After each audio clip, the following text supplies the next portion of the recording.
Olá, está começando o Fé para Hoje e é muito bom estar na sua companhia. Eu sou o pastor Robson Aleixo, você me vê aqui todas as segundas-feiras às 22h30 para conversarmos sobre assuntos da vida, sobre a perspectiva daquele que nos deu a vida. Por isso, fé tem que ser para hoje. Estamos nessa temporada falando sobre um assunto importante da nossa vida, que é sexualidade e família. E a pergunta que nos propomos a estudar e responder é: existem marcas que podem indicar o sucesso de uma família? Afinal de contas, todo mundo quer ter uma família bem-sucedida. Mas essas marcas estão lá e a resposta existe, está na Bíblia. E se a gente parar para deixar Deus falar, com certeza pode anotar aí que não existe pessoa mal-sucedida fazendo o que Deus mandou fazer. E é sobre isso que nós vamos conversar neste programa, sobre marcas que estão além das nossas casas, mas aquelas que ficam nos nossos corpos. E a Bíblia falou disso de maneira contundente. Então, não sai daí, está só começando o Fé para Hoje.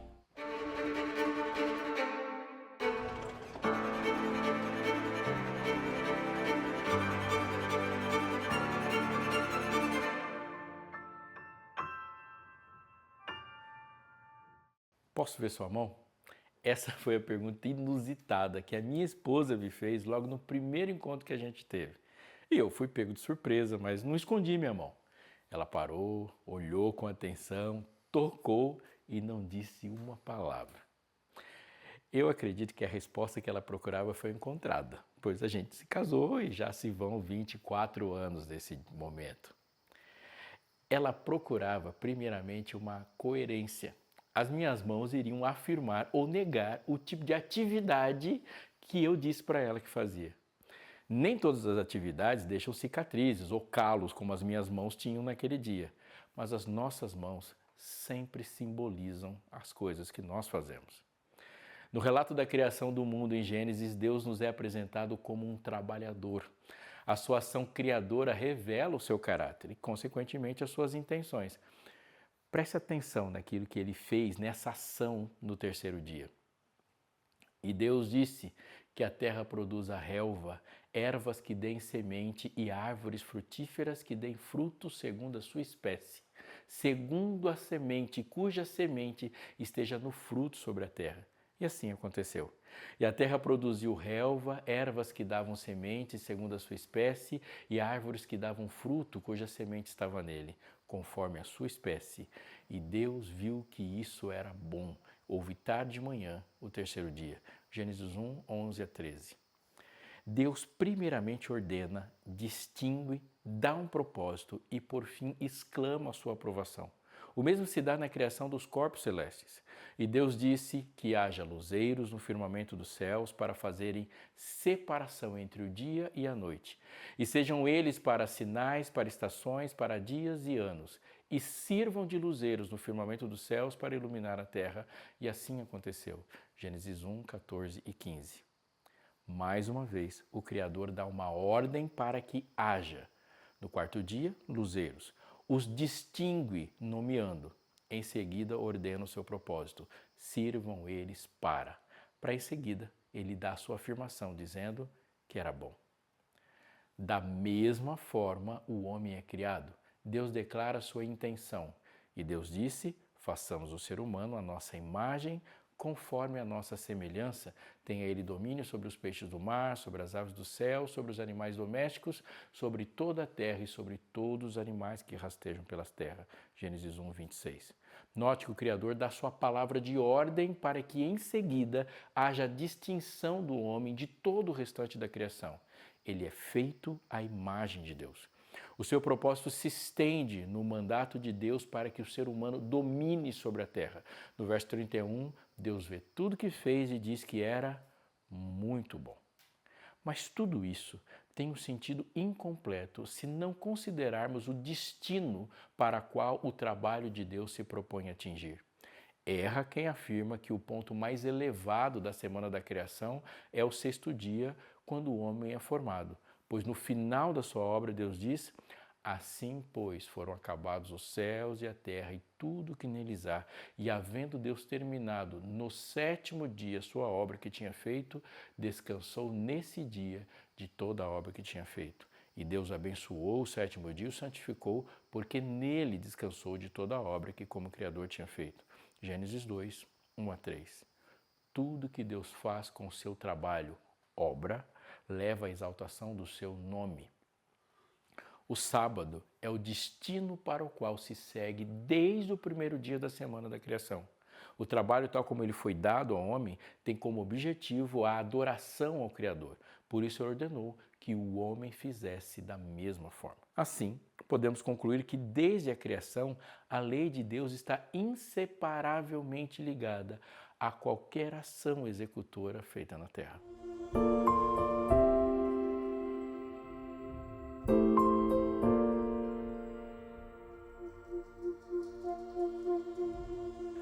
A palavra de Deus não apresenta a sua lei reduzindo essa lei a um mero conjunto de ordens ou proibições, mas como um meio de Deus de confrontar o erro, estabelecer a justiça, defender os fracos, promover o bem público e o padrão de identidade com que o ser humano criado à sua imagem, a imagem de Deus, possa dominar sobre a terra sem contrariar essa representação de Deus nele mesmo. Uma das formas de sutil negação da religião de Cristo e a consequência disso, e esse consequente ataque à sua existência, é a proibição de que ele seja predominante na cosmovisão pública. Atente, 43 dos 69 livros da Bíblia, exceto Jó, estão em um contexto público, coletivo, comunitário. A lógica de um reino na Bíblia é flagrante, é inegável e ele é material. Não há possibilidade de pensarmos o cristianismo de forma essencial fora do público, do político, do coletivo, do filosófico, do intelectual, do acadêmico, do econômico e, obviamente, do material. Ele nasce a partir da formação de um povo que é um povo Estado-nação. Dizer que o cristianismo não pode existir na esfera pública é dizer que o cristianismo não pode existir, ou seja, isso é a mesma coisa. Escute, Israel, o Senhor nosso Deus é o único Senhor. Portanto, ame o Senhor seu Deus de todo o seu coração, de toda a sua alma, com toda a sua força. Essas palavras que hoje lhe ordeno estarão no seu coração. Você as inculcará aos seus filhos e delas falará quando estiver sentado em sua casa, andando pelo caminho, ao deitar-se e ao levantar-se. Também deve amarrá-las como sinal na sua mão e lhe serão por frontal entre os olhos. Texto de Deuteronômio, capítulo 6, versos 4 a 8. O amor de Deus é uma marca nas nossas mãos. E nossas mãos marcadas marcam. O chamado de Deus em Deuteronômio faz com que as suas palavras sejam lembradas nas mãos dos seus filhos. É claro que isso é muito mais do que uma ordem para o uso de um adereço. Deus quer que o nosso lar seja uma plataforma de lançamento de abençoadores para o mundo público, acadêmico, filosófico, político, econômico, como eu disse. Ele chama e promete. No Salmo 121, o salmista testifica a promessa no verso 5. Ele diz: o Senhor é quem guarda você, o Senhor é sombra à sua direita. O que significa que Deus atua no nosso trabalho e nos concede propósito e descanso nele? Aqui uma pausa para que nós compreendamos esse conceito na Bíblia. Jesus é o agente criador da divindade. E como a Bíblia quer refletir essa agência criadora de Deus, ou seja, o braço executor da divindade, quando Deus executa por meio de Jesus, ele diz que Jesus está à destra do Todo-Poderoso. Estar à direita de alguém na Bíblia significa que essa pessoa está executando por meio de outra. Então, quando o texto diz assim que Deus é sombra à sua direita, significa que Deus está intimamente preocupado com a realização do seu trabalho material. E essa expressão à direita de na Bíblia. Somos, como pais, educadores e líderes, os agentes de Deus na formação da consciência e de vocações. O sinal nas mãos revela a quem pertencemos e ele somente é caracterizado como sinal se as pessoas ao nosso redor tiverem as suas vidas afetadas pelas bênçãos do nosso trabalho em favor delas. Então que essa oração de todos os dias, que a nossa oração hoje seja assim, dessa forma. Senhor, que as tuas mãos estejam atuando através das minhas, que as minhas mãos marcadas marquem os que comigo moram e que minha casa seja o centro operacional do teu plano de abençoar o mundo. Devemos pedir a Deus para nos livrar de viver um propósito concentrado em nós mesmos, mas que o amor de Deus em nós implante-se e seja facilmente visto, e isso para a glória do nome dele.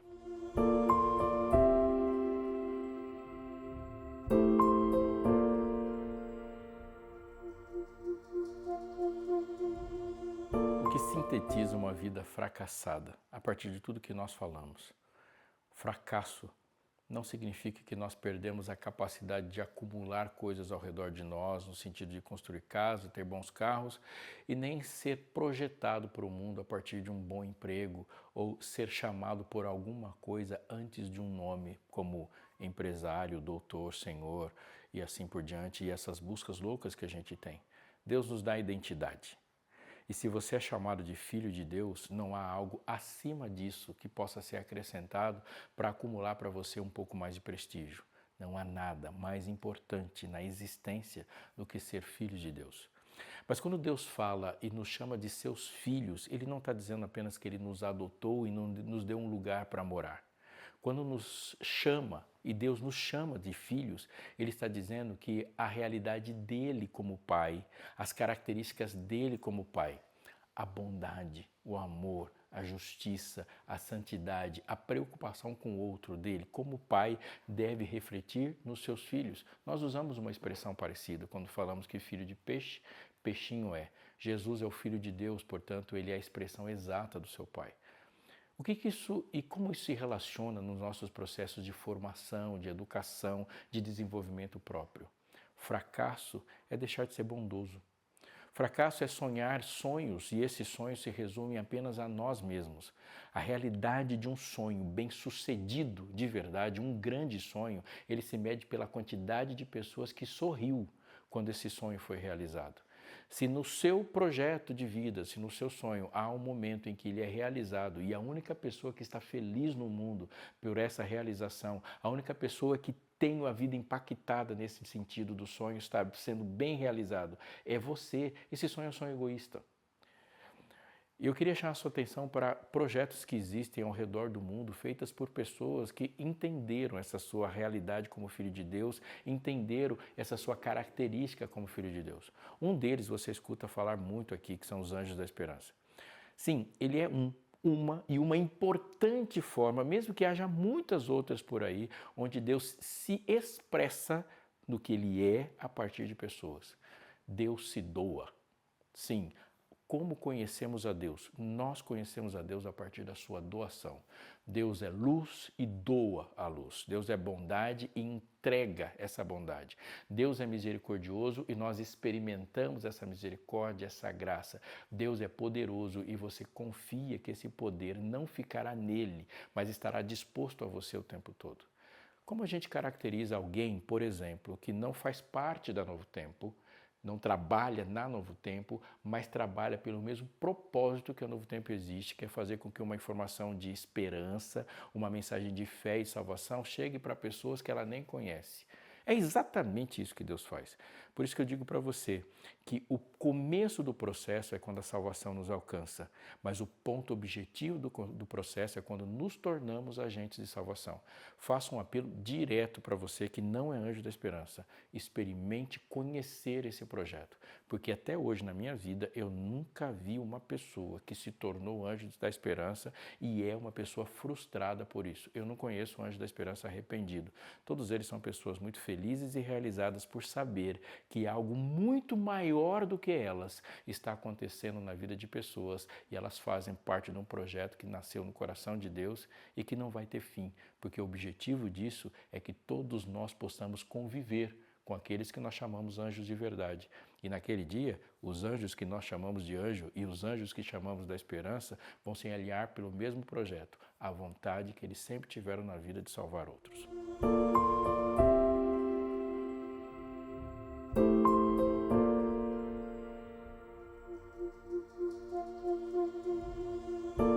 A realidade é sempre mais complexa que os instrumentos que nós utilizamos para compreender essa realidade. Por exemplo, a riqueza de informações que existe em uma única célula é incomparavelmente maior do que podemos saber sobre um microscópio. Da mesma forma, não dá para comparar a grandeza do universo com o tamanho de um telescópio.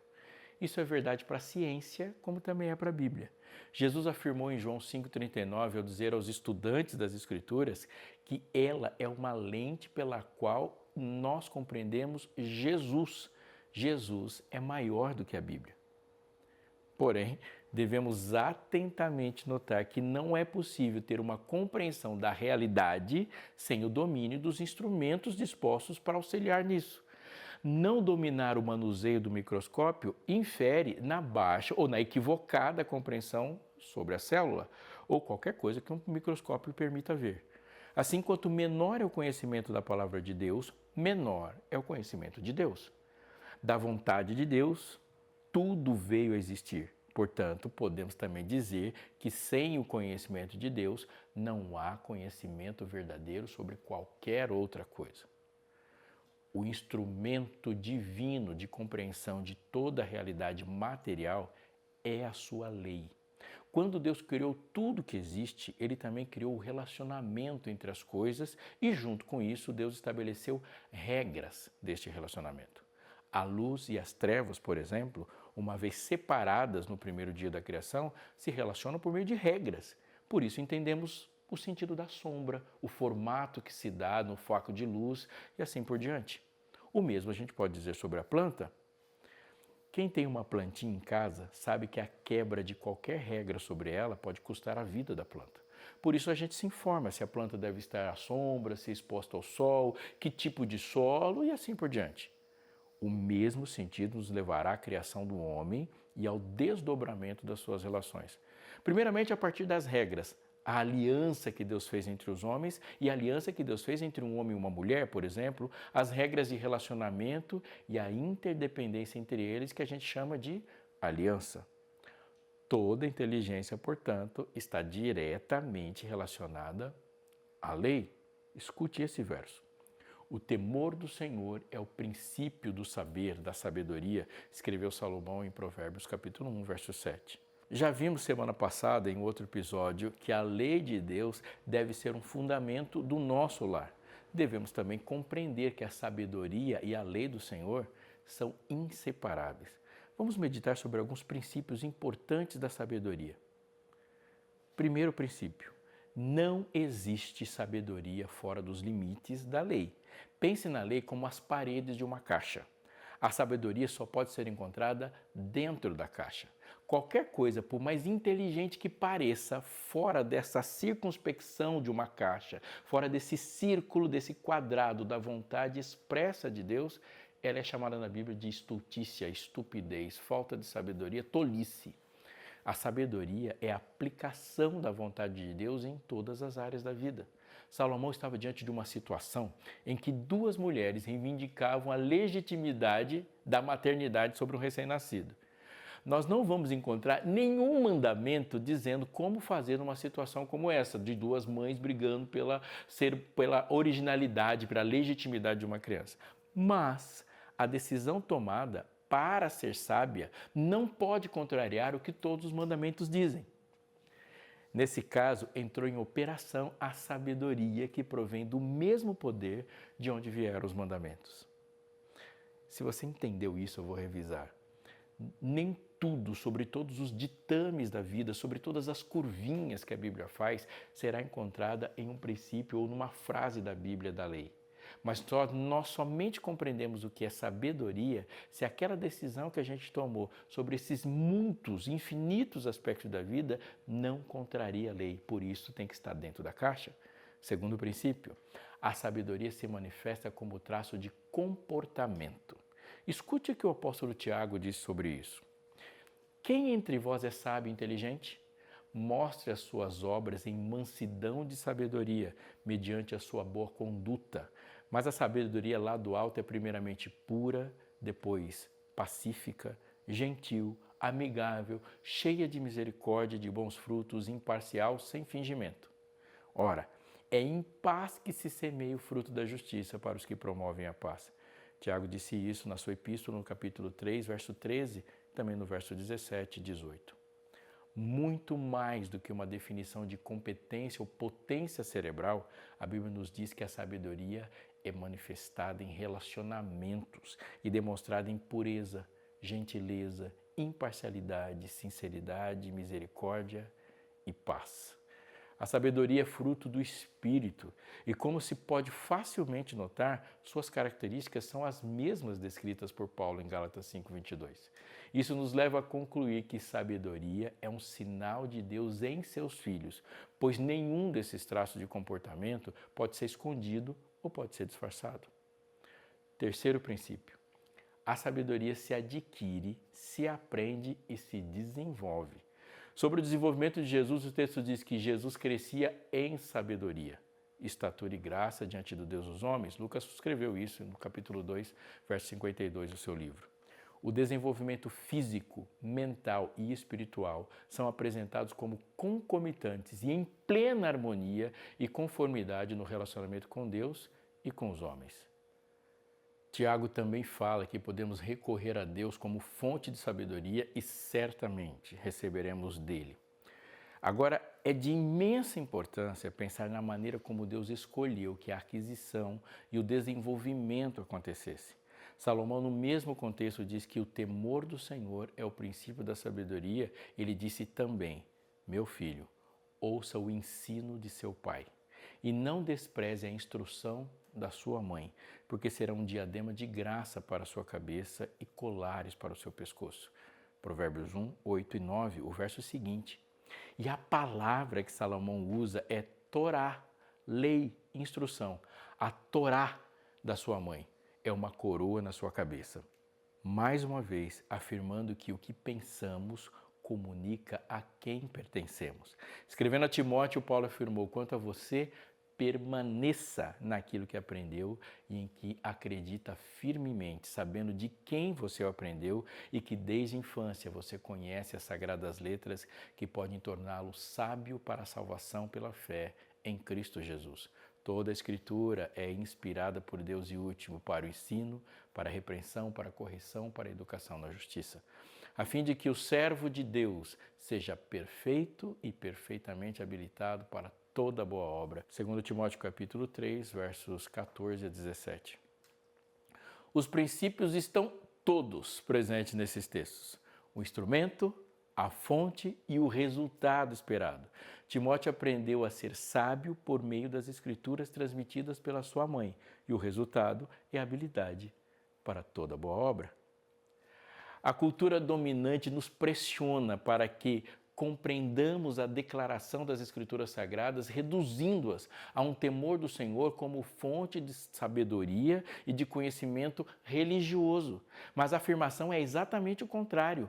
Todo e qualquer conhecimento é dependente e derivado da vontade, da verdade conhecida por meio da religião de Cristo. E há coisas importantes que devemos considerar a partir daquilo que nos foi mostrado. Diante de um contexto contemporâneo que se caracteriza por ser uma fábrica de doenças da mente, o sinal na testa é um mecanismo de proteção, pois não se trata apenas de se defender dos assaltos ideológicos do mundo, mas de ter a mente estruturada pela mente de Cristo. Deus disse a Israel: essas palavras que hoje lhe ordeno estarão no seu coração. Você as inculcará a seus filhos e delas falará quando estiver sentado em sua casa, andando pelo caminho, ao deitar-se ou levantar-se. Também deve amarrá-las como sinal na sua mão e elas lhe serão por frontal entre os olhos. Somos agentes ativos enquanto família e igreja no processo de selar a fronte dos servos de Deus.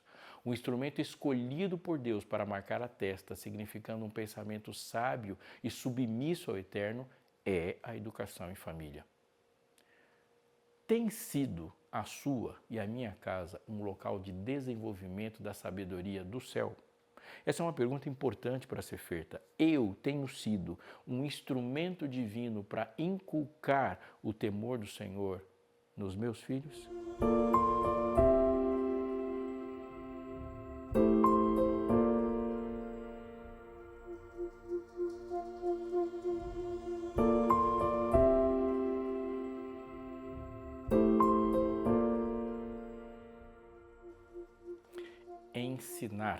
palavra ensino, ela é a junção de duas palavras latinas. Insigno, colocar um signo, colocar uma marca. Ensinar é marcar. Quando nós estamos ensinando, temos o desafio de saber como repreender. Esse é um desafio de todo pai, de todo educador. E é um dos frutos do Espírito, ali considerado ou conhecido como mansidão, uma pessoa que se sujeita à repreensão, ao ensino, à condução. Há muitas teorias circulando pelo mundo sobre repreensão, sobre educação, sobre disciplina, e a gente precisa fazer isso da maneira mais correta possível. Afinal de contas, por tudo que a gente conversou até agora, nós estamos falando de uma atividade trivial, corriqueira e nem humana. Nós estamos falando de algo de dimensões e proporções de alcance eterno.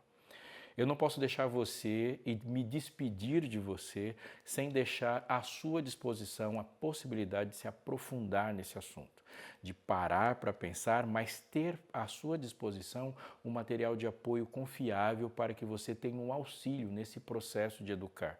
Nem todos nós estamos nessa fase, mas todos nós devemos saber sobre isso. Eu quero te mostrar a revista Pais Preparados, Filhos de Caráter. E é um material que a Novo Tempo preparou, e ela preparou falando de temas centrais do processo de educação. Para você ter um exemplo, logo no segundo capítulo é sobre amor, instrução e repreensão. E algumas das coisas que você ouviu aqui nesse episódio do Fé para Hoje estão aqui, mas tem mais coisas, porque você sabe que o processo educacional é complexo e sempre tem uma pergunta nova. Essa revista chegará até você gratuitamente. Porque nós fazemos questão que nada impeça você de ter essa revista. Ela, como eu disse aqui no começo do programa, foi paga pelos Anjos da Esperança. Olha só, você liga para a gente ou você pode mandar uma mensagem se você quiser. É bom também. Pode entrar no site da Escola Bíblica se você quiser, já vou falar sobre isso. Mas entre em contato conosco e peça a sua revista porque ela chegará até você gratuitamente. Todo o processo é gratuito. Se você pedir, o material já está pago, o envio já está pago, você vai esperar que os correios levarão até a sua casa. Olha, se você quiser, você pode se tornar um aluno da Escola Bíblica, caso você nunca tenha pedido o material. Entre lá no site e você vai encontrar coisas do seu interesse sobre todos os assuntos. Peça que será muito, mas muito bom para você. O que nós aprendemos no programa de hoje? A marca na mão está no contexto de um ouve Israel como um lembrete da relação de aliança de Deus com o seu povo. Mais do que isso, o amor como base do mandamento, uma vez colocado no coração, isso é, no centro da vontade da vida, aparecerá como marca distintiva das ações. Também aprendemos que a lei de amor de Deus deve ser uma característica da nossa forma de como o comportamento moral deve expressar e deve ser fundamentalmente importante na nossa forma de produzir como determinante da nossa consciência e propósito.